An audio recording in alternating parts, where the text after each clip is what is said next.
Radio Kantipur, radio राष्ट्रको। नेपालमा थप 2 जनामा कोभिड-19 संक्रमण पुष्टि। प्रारम्भिक परीक्षणमा काठमाडौँको पेप्सिकोला बस्ने एकै परिवारका 3 जनामा कोरोना संक्रमण। जनताको सुरक्षा राज्यको पहिलो दायित्व भएको स्वास्थ्य मन्त्री ढकालको भनाई। अध्ययन र रोजगारीको सिलसिलामा विदेशमा रहेका नेपाली कोभिड-19 संक्रमणका कारण नराम्ररी प्रभावित। अमेरिका र बेलायतमा प्रभावित नेपालीहरूको यकिन तथ्याङ्क नै छैन। कोरोना संक्रमण विरुद्ध विकास उन्मुख मुलुकको सहयोगका लागि एडीबीद्वारा घोषित रकम बढाएर तिब्बर। कोभिड-19 संक्रमणका कारण विश्वभर मृत्यु हुनेको संख्या 1,16,000 नाग्यो। नयाँ संक्रमणको दरमा केही कमी आइसके स्पेनमा प्रतिबन्धहरू केही खुकुलो पारिँदै। र अन्तर्राष्ट्रिय क्रिकेट परिषद आईसीसी को 2020 वरियतामा नेपालका पुरानै 4 खेलाडी यथावत। सन्दीपको वरियतामा सुधार, करण खस्किए। ढारीबाट साथी प्रकाश अनि तेजेन्द्रको समाचार अब विस्तारमा। नेपालमा थप 2 जनामा कोरोना संक्रमण पुष्टि भएको छ। राष्ट्रिय जनस्वास्थ्य प्रयोगशालामा आज गरिएको परीक्षणमा रौतहटका 19 वर्षीय युवक र कैलालीकी 65 वर्षीय महिलामा कोरोना संक्रमण पुष्टि भएको स्वास्थ्य मन्त्रालयका प्रवक्ता डाक्टर विकास देवकोटाले जानकारी दिनुभयो। आज गरिएको राष्ट्रिय जनस्वास्थ्य प्रयोगशालामा गरिएको परीक्षणमा 2वटा केस पोजिटिभ आएको छ। एउटा कैलाली जिल्लाको लम्कीचुवा नगरपालिकाको क्वारेन्टाइनमा रहेकी 65 वर्षीय महिलाको नमुना परीक्षण गर्दा हाम्रो राष्ट्रिय जनस्वास्थ्य प्रयोगशालामा पोजिटिभ आएको हो। उक्त केसको केस इन्भेस्टिगेसन र कन्ट्याक्ट ट्रेसिङ गर्ने काम सुरु भइसकेको छ। त्यसैगरी रौतहट जिल्लाको क्वारेन्टाइनमा रहेका 19 वर्षीय एकजना पुरुषको पनि राष्ट्रिय जनस्वास्थ्य प्रयोगशाला गरिएको परीक्षणमा नतिजा पोजिटिभ आएको छ। उहाँलाई अहिले क्वारेन्टाइनबाट अस्पताल लग्ने प्रक्रिया सुरु भएको छ। भारतको दिल्ली स्थित एक ब्याग बनाउने उद्योगमा काम गर्दै आएका रौतहटका ती युवक 16 गते घर फर्केर 17 गतेबाट क्वारेन्टिनमा बसेका थिए। संक्रमित महिला भने वीरगञ्जमा चिया पसल गर्दै आएकोमा लकडाउन अघि कैलाली गएकी थिइन्। यो सँगै संक्रमितको संख्या 14 पुगेको छ, जसमध्ये 5 जनाको सेती प्रादेशिक अस्पताल, 3 जनाको वीरगञ्ज तथा बागलुङ र काठमाडौँको टेकुमा 2 जनाको उपचार भइरहेको प्रवक्ता देवकोटाले जानकारी दिनुभयो। पहिलो पटक संक्रमण देखा परेका युवक भने निको भइसकेका छन्। हिजो मात्र पर्साको वीरगञ्ज महानगरपालिका 2 छपकैया स्थित मस्जिदमा रहेका मध्ये 3 जना पुरुषलाई कोरोना पोजिटिभ देखिएको थियो। ती व्यक्तिसँग आएका 28 जनाको नमुना परीक्षण भएको प्रवक्ता देवकोटाले जानकारी दिनुभयो।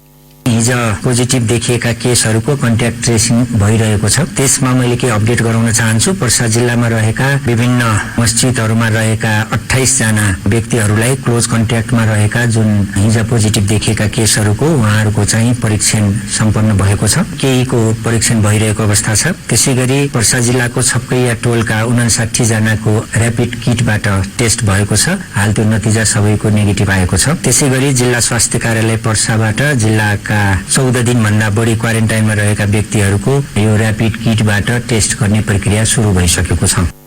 नेपालमा हालसम्म 5291 जनाको कोरोना भाइरसको परीक्षण गरिएको स्वास्थ्य मन्त्रालयले जानकारी दिएको छ। आइसोलेसनमा मुलुकभर 103 जना छन् भने क्वारेन्टिनमा 7166 जना रहेका छन्। काठमाडौँको पेप्सिकोला टाउन प्लानिङ स्थित सनसिटी अपार्टमेन्टको 15औं तलामा बस्ने 3 जनामा र्यापिड डायग्नोस्टिक टेस्ट किटमा परीक्षण गर्दा कोरोना पोजिटिभ देखिएको छ। प्रहरी उच्च स्रोतका अनुसार कोरोना भाइरसको प्रारम्भिक परीक्षणमा परिवारका 3 जना आमा, छोरा र बुहारीमा संक्रमण पोजिटिभ देखिएपछि ललितपुरको पाटन अस्पतालको आइसोलेसनमा भर्ना गरिएको छ। उनीहरूको घाँटीको र्यालको नमुना पीसीआर गर्नका लागि पठाइएको पाटन अस्पतालका निर्देशक डाक्टर विष्णुप्रसाद शर्माले जानकारी दिनुभयो। शर्माले सबको परीक्षण पोजिटिभ आएपछि मात्र उनीहरूमा संक्रमण पुष्टि हुने उल्लेख गर्नुभयो। सो परिवार गत चैत्र 5 गते लन्डनबाट काठमाडौँ फर्किएको थियो। उनीहरू बस्दै आएको अपार्टमेन्टलाई सिल गरेर प्रहरीले सुरक्षा व्यवस्था कडा पारेको छ। प्रहरीले सो अपार्टमेन्टमा बस्ने सबैलाई घरभित्रै रहन आग्रह गरेको छ। उता बागलुङमा भने हिजो र्यापिड टेस्टमा पोजिटिभ देखिएकी एक महिलाको आज पोखरामा गरिएको पीसीआर टेस्टमा भने नतिजा नेगेटिभ देखिएको छ। स्वास्थ्य तथा जनसंख्या मन्त्री भानुभक्त ढकालले महामारीको समयमा जनताको सुरक्षा राज्यको पहिलो दायित्व भएको बताउनु भएको छ। प्रतिकूल परिस्थितिमा जनताको स्वास्थ्य र सुरक्षाको मुख्य दायित्व सरकारको हुने बताउँदै मन्त्री ढकालले त्यो जिम्मेवारी पूरा गर्न सरकार गम्भीर ढंगले लागि परेको उल्लेख गर्नुभयो। आज विशेष सम्बोधन गर्दै स्वास्थ्य मन्त्री ढकालले कोरोना महामारी विरुद्धको लडाईँमा सबै क्षेत्रको साथ र सहयोग अपरिहार्य रहेको भन्दै सरकारले गरेका निर्णयको पूर्ण पालना गर्न आग्रह समेत गर्नुभयो। कोरोना संक्रमणको सम्पूर्ण उपचारको व्यवस्था र खर्च नेपाल सरकारले निशुल्क गर्ने प्रबन्ध गरेको छ। कोरोना संक्रमण बाहेकका आकस्मिक सेवा र निरन्तर उपचारका क्रममा रहनुभएका बिरामीहरू थप समस्यामा नपरुन् र उनीहरूलाई सर्वसुलभ रूपमा सेवा प्रवाह होस् भन्नका लागि मन्त्रालय गम्भीर छ। नेपाल भरका सबै किसिमका अस्पतालहरूलाई सञ्चालन गर्ने योजनाका साथ मन्त्रालय तयारी अवस्थामा रहेको छ। यसमा सबैको सहयोगको अपेक्षा गर्दछु। रोकथाम र उपचारको अग्रमोर्चामा रहेका चिकित्सक र स्वास्थ्य कर्मीको स्वास्थ्य र सुरक्षाका लागि राज्यले सम्भव भएसम्मका प्रयत्न गरेको मन्त्री ढकालको जिकिर छ। अपर्याप्त स्वास्थ्य सामग्रीको व्यवस्थापनसँगै स्वास्थ्य कर्मीलाई प्रोत्साहन गर्न बिमा र 100% भत्ताको व्यवस्था सरकारले गरेको उहाँले बताउनुभयो। कोरोना संक्रमण विरुद्धको यो लडाईँको अग्रमोर्चामा नेतृत्व गरिरहनुभएका चिकित्सक र स्वास्थ्य कर्मीहरू नै हुनुहुन्छ। उहाँहरूको स्वास्थ्य र सुरक्षाको प्रत्याभूति गराउनु राज्यको पहिलो प्राथमिकता हो। तसर्थ यो मन्त्रालय चिकित्सक र स्वास्थ्य कर्मीको बारेमा अत्यन्त सचेत छ। उपचारको क्रममा आवश्यक पर्ने व्यक्तिगत सुरक्षाका सामग्रीहरू यथेष्ट मात्रामा पुर्याउन हामी लागि परेका छौं। चिकित्सक, स्वास्थ्य कर्मी, सुरक्षाकर्मी, राष्ट्र सेवक कर्मचारी लगायत कोरोना संक्रमणको नियन्त्रणमा खटिने जनशक्तिलाई प्रोत्साहन स्वरूप 100% सम्म भत्ता र बिमाको समेत व्यवस्था गरिसकिएको छ। कोरोना संक्रमणको अस्तर नियन्त्रणका लागि सरकारले गरेका निर्णयले सर्वसाधारणमा असहजता सृजना गरे पनि प्रतिकूल परिस्थिति सम्झेर सहयोग गर्नु नै अहिलेको आवश्यकता भएको मन्त्री ढकालले बताउनुभयो। कोरोना भाइरसको संक्रमण बढ्दै गएको परिस्थितिमा संसदले कस्तो भूमिका खेल्ने भन्ने विषयमा छलफल गर्न सभामुख अग्निप्रसाद सापकोटाले कार्यव्यवस्था परामर्श समिति बैठक बोलाउनु भएको छ। संसदीय समितिहरूले बैठकका लागि अनुमति मागिरहेको अवस्थामा कसरी व्यवस्थित किसिमले बैठक बोलाउने भन्ने बारे पनि कार्यव्यवस्था परामर्श समितिमा छलफल गर्ने तयारी भइरहेको सभामुखको सचिवालयले जनाएको छ। सरकारले चीनबाट खरिद गरेका स्वास्थ्य सामग्रीमा अनियमितता लगायतका विषयमा छलफल गर्नुपर्ने भन्दै समिति सभापतिहरूले सभामुखबाट अनुमति मागेका थिए। सभापतिहरूले संसदमा बैठक बस्न नसके पनि भिडियो कन्फरेन्स मार्फत भए पनि बैठक बसेर सरकारलाई आवश्यक सुझाव र निर्देशन दिने भनेका छन्। समिति सभापतिहरूको मागपछि सभामुख सापकोटाले राष्ट्रिय सभाका अध्यक्ष गणेश प्रसाद तिमिल सिन्हा र कानून, न्याय तथा संसदीय मामिला मन्त्री शिवमाया तुम्बाहाम्पेसँग छलफल गर्नुभएको थियो। कार्यव्यवस्था परामर्श समिति बैठकमा प्री बजेटमाथिको छलफललाई कसरी अगाडि बढाउने भन्ने बारे पनि कुराकानी हुने भएको छ। संघीय संसदका कार्यवाहक महासचिव गोपालनाथ योगीका अनुसार भोलि 1 बजेका लागि कार्यव्यवस्था परामर्श समिति बैठक बोलाइएको छ। नेपाली कांग्रेसले कोरोना भाइरस कोभिड-19 विरुद्धको अभियानको नेतृत्वकर्ताबारे प्रश्न उठाएको छ। राष्ट्रिय सभा अध्यक्ष र उपाध्यक्षसँगको भर्चुअल मिटिङमा राष्ट्रिय सभामा विपक्षी दलका नेता राधेश्याम अधिकारीले समन्वय र निर्देशन गर्ने निकायबारे स्पष्ट हुन सरकारलाई आग्रह गर्नुभयो। अधिकारीको प्रश्न थियो, कोभिड-19 विरुद्धको अभियानमा सरकारको कमान्डर को हो? प्रधानमन्त्री, रक्षा मन्त्री, गृहमन्त्री वा स्वास्थ्य मन्त्री? यसमा सरकार स्पष्ट हुनुपर्छ। निर्देशन दिने निकाय एउटै हुनुपर्छ। सरकारले दलीय संयन्त्र आवश्यक नभएको बताइरहँदा अधिकारीले लकडाउन लगायत संक्रमण विरुद्धको अभियानमा दलीय समन्वय कायम गर्न सरकारलाई आग्रह समेत गर्नुभयो। सरकारका विभिन्न तह र मन्त्रालय बीच राम्रो समन्वय हुन नसक्दा कोरोना संक्रमण नियन्त्रण, रोकथाम र उपचारमा समस्या पर्ने अधिकारीको भनाइ थियो। प्रधानमन्त्री केपी शर्मा ओलीले कोरोना संक्रमणका कारण विश्वसँगै नेपाली अर्थतन्त्रमा नकारात्मक प्रभाव परे पनि हतोत्साही नहुन सम्पूर्णमा आग्रह गर्नुभएको छ। अप्ठ्यारो परिस्थितिमा नयाँ वर्षको स्वागत गरिएको भन्दै प्रधानमन्त्री ओलीले महामारीको ग्राफ सिधा भएपछि आर्थिक गतिविधिले तीव्रता पाउनेमा ढुक्क हुन विश्वास दिलाउनुभयो। कोरोना भाइरसबाट प्रभावित हुने सबै वर्ग र क्षेत्रका नागरिकको अभिभावकत्व सरकारले लिने प्रधानमन्त्री ओलीको भनाइ थियो। जारी लकडाउन सकिन 2 दिन बाँकी रहेकाले सो अवधिसम्मको अवस्था हेरेर सरकारले चाल्ने आगामी कदम टुङ्गो लाग्ने प्रधानमन्त्री ओलीले उल्लेख गर्नुभयो। कान्तिपुर डायरीमा अब ब्रेकको पालो। कान्तिपुर डायरीमा अब कान्तिपुर सविस्तारको पालो। कान्तिपुर सविस्तार। चीनको वुहानबाट सुरु भएको कोरोना भाइरस संक्रमणबाट विश्वका प्राय सबै देश प्रभावित भएका छन्। इटाली, स्पेन, फ्रान्स, बेलायत सहितका युरोपका देशमा विध्वंस मचाएको संक्रमणले पछिल्लो समय अमेरिकालाई ध्वस्त बनाउँदैछ। अमेरिकामा 22,000 भन्दा बढीको मृत्यु भइसकेको छ भने 5.5 लाख भन्दा बढी संक्रमित भइसकेका छन्। संक्रमणका कारण अमेरिका र बेलायतमा नेपालीको पनि मृत्यु भएको छ। रोजगारी र पढाइका सिलसिलामा भारत, अमेरिका, अस्ट्रेलिया सहित विभिन्न देशमा रहेका नेपालीको अवस्था संक्रमण र लकडाउनका कारण कष्टकर बनेको छ। आजको कान्तिपुर सविस्तारमा हामीले भारत, अमेरिका, बेलायत र अस्ट्रेलियामा रहेका नेपालीको अवस्था र कोरोना भाइरसका कारण परेको प्रभावबारे सहकर्मीहरूसँग जानकारी लिएका छौं। विश्वभरि नै त्रासदी मच्चाएको कोभिड-19 अर्थात् कोरोना भाइरसले भारतलाई पनि चपेटामा लिएको छ। भारतमा पहिलो संक्रमण 30 जनवरी अर्थात् 2 माघमा देखिएको थियो। आज सोमबार बिहानसम्ममा संक्रमितको संख्या 9200 आएको छ र 300 भन्दा बढीको मृत्यु भइसकेको छ। सरकारी तथ्याङ्क अनुसार 36 राज्य तथा केन्द्रशासित प्रदेश मध्ये हालसम्म 31 वटामा संक्रमण देखिएको छ। भारतले कोरोना भाइरसको नियन्त्रण र रोकथामका लागि विभिन्न कदमहरू चालेको छ। त्यसै अन्तर्गत गत 24 मार्चमा 3 साता लामो लकडाउन गरिएको थियो। साथै दिल्ली, उत्तर प्रदेश, महाराष्ट्र लगायतका राज्यले कोरोना संक्रमण बढी देखिएका ठाउँ तथा इलाकाहरूलाई हटस्पट समेत तोकेका छन्। 3 साता लामो लकडाउनको अवधि पूरा हुँदैछ, तर संक्रमण बढ्ने क्रम नरोकिएपछि भारत सरकारले लकडाउनलाई थप 2 साताका लागि लम्ब्याउने भएको छ। सम्भवतः त्यसको औपचारिक घोषणा भारतका प्रधानमन्त्री नरेन्द्र मोदीबाट मंगलबार बिहानको राष्ट्रका नाममा दिने सन्देश मार्फत हुनेछ। भारतमा कोरोना भाइरस बढ्दो संक्रमणबाट यहाँ रहेका नेपाली कामदारहरू पनि व्यापक असर परेको छ। औपचारिक तथ्याङ्क नभए पनि भारतमा करिब 15 लाखको संख्यामा नेपाली कामदारहरू रहेको अनुमान छ। उनीहरूमध्ये धेरैजसोको लकडाउनका कारण आय स्रोत सुकेको छ भने नेपाल जान भनेर हिँडेका सयौं बाटोमै अल्पत्र परेका छन्। काम गर्दै आएको रेस्टुरेन्ट, होटल तथा अन्य व्यवसाय बन्द भएका कारण आय स्रोत बन्द हुँदा कतिपयले खान र बस्नकै समस्या भोग्नु परेको छ। लकडाउनका कारण समस्या भोगिरहेका नेपालीहरूलाई विगत केही दिन यता भारतमा बढ्दो संक्रमणले थप भयभीत बनाएको छ। अझ नेपाली कामदारको बाक्लो उपस्थिति रहेका दिल्ली, महाराष्ट्र, गुजरात, तमिलनाडु, कर्नाटक, मध्य प्रदेश लगायतका राज्यमा संक्रमण उच्च देखिएकाले पनि उनीहरूमा आफूलाई पनि संक्रमणले छुन्यो कि भन्ने त्रास बढेको पाइएको छ। हालसम्म भारतमा 12 जना नेपालीमा संक्रमण पुष्टि भएको छ, जसमध्ये 10 जना भारतमा रहेका नेपाली कामदारहरू हुन् भने बाँकी 2 जना केही दिनका लागि मात्र नेपालबाट आएका हुन्। संक्रमित नेपाली मध्ये 1 जना उपचारपछि निको समेत भइसकेका छन्। रेडियो कान्तिपुरका लागि सुरेश राज न्यौपाने, नयाँ दिल्ली, भारत।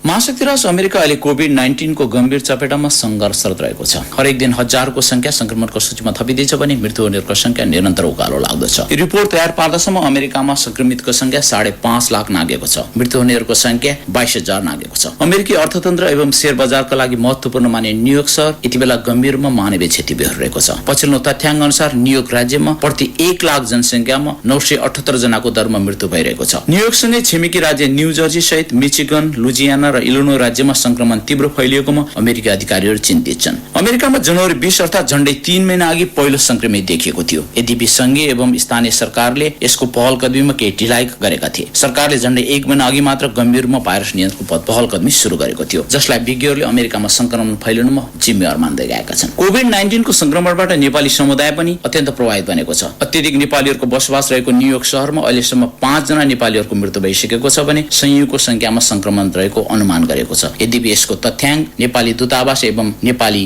संस्थाहरूसँग उपलब्ध बने छैन। रेडियो कान्तिपुरको लागि दिनेश जङशाह, न्युयोर्क सिटी, अमेरिका।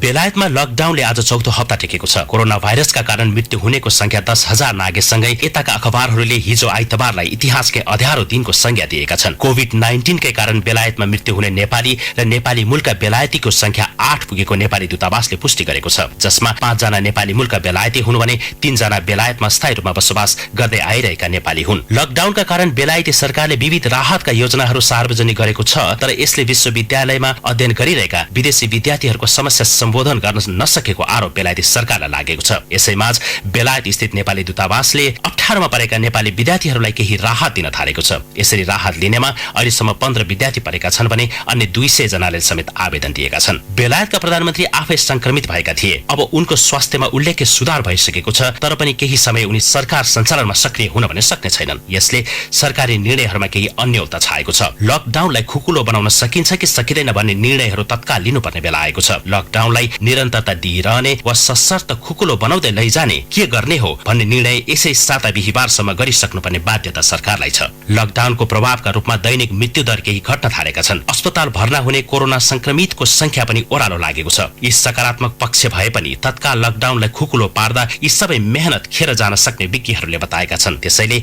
तत्काल बेलायतको लकडाउन हट्ने सम्भावना भने एकदम नै न्यून छ। रेडियो कान्तिपुरका लागि लन्डनबाट युरोप संवाददाता रूपेश सिलवा।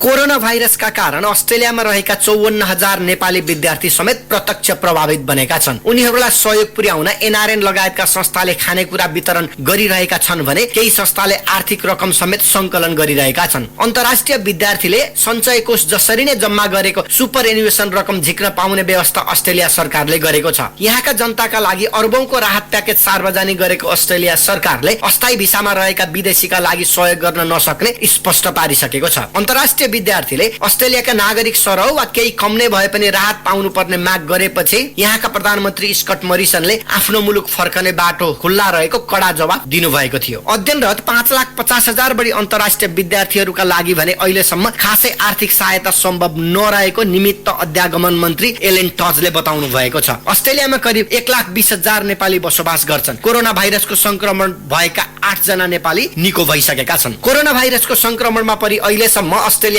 61 जनाले ज्यान गुमाइसकेका छन् भने 6,300 बढी संक्रमित छन्। यद्यपि समग्र अस्ट्रेलियाको संक्रमण दर भने दैनिक रूपमा कम हुँदै गएको छ। यहाँ संक्रमण देखिएका बिरामी मध्ये आधा बढी निको भएर घर फर्किसकेको स्वास्थ्य मन्त्रालयको तथ्याङ्क छ। करिब 1.5 महिना अघि पहिलो पटक देखिएको यसको संक्रमण रोक्नका लागि अस्ट्रेलियाले 2 जना भन्दा बढी भेला हुन नपाउने नियम लगाएको छ भने अत्यावश्यक बाहेकका सबै सेवाहरू बन्द गराएको छ। यसका कारण जागिर गुमाएका नागरिक तथा व्यवसाय बन्द भएका कारण समस्या परेका व्यवसायीलाई सहयोग पुर्याउनका लागि अर्बौं डलर बराबरको राहत कार्यक्रम सार्वजनिक गरिसकिएको छ। रेडियो कान्तिपुरका लागि अस्ट्रेलियाबाट नारायण खड्का।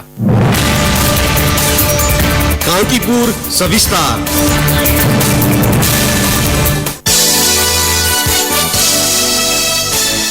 बागमती प्रदेश सरकारले प्रदेशका 13 जिल्लामा र्यापिड डायग्नोस्टिक टेस्ट आरडीपी सुरु गरेको छ। कोरोना संक्रमणको आशंकामा प्रदेशभरका विभिन्न जिल्लामा स्थापना गरिएको क्वारेन्टिनमा बसिरहेकाहरूको पहिलो चरणमा र्यापिड टेस्ट सुरु गरिएको हो। प्रदेश सरकारले पहिलो चरणमा 4,300 जनाको र्यापिड टेस्ट गर्ने बागमती प्रदेशको सामाजिक विकास मन्त्रालयका प्रवक्ता तथा चिकित्सा महाशाखा प्रमुख डाक्टर पुरुषोत्तम श्रेणाईले जानकारी दिनुभयो। संघीय सरकारबाट पहिलो चरणमा र्यापिड टेस्टका लागि 5,000 किट प्राप्त भएको जानकारी दिँदै प्रवक्ता श्रेणाईले 3 दिनभित्र सबै जिल्लामा टेस्ट सक्ने योजना रहेको सुनाउनुभयो।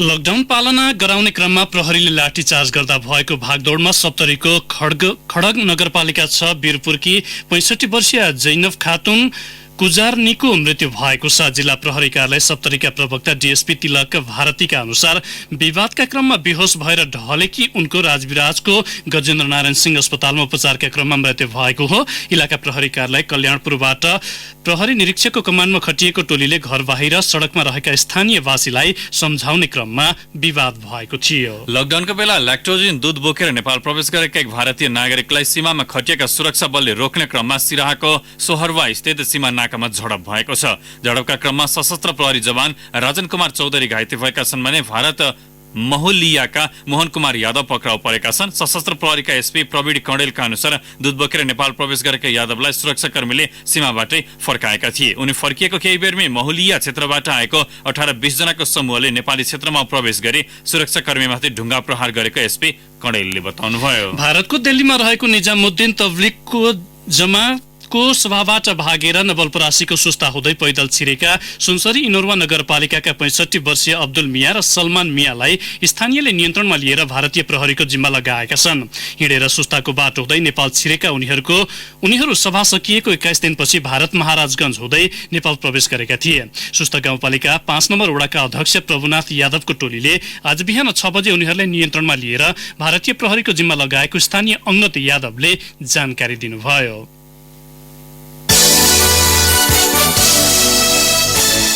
पाँचतारेसे छिन्तापु सुकेपोखरी लोहकिल फालौट र लामपोखरी क्षेत्र गुराँसका लागि उत्कृष्ट गन्तव्य मानिन्छन्। नयाँ वर्षलाई स्वागत गर्न रङ्गी बिरङ्गी गुराँस फुल्ने यी क्षेत्रमा 30 वर्ष यताकै धेरै गुराँस फुलेका छन्। यद्यपि लकडाउनका कारण आन्तरिक र बाह्य पर्यटकको आगमन नहुँदा ती क्षेत्र प्राय सुनसान देखिन्छन्। थप विवरण सहित पाँचथरबाट सहकर्मी लक्ष्मी गौतम।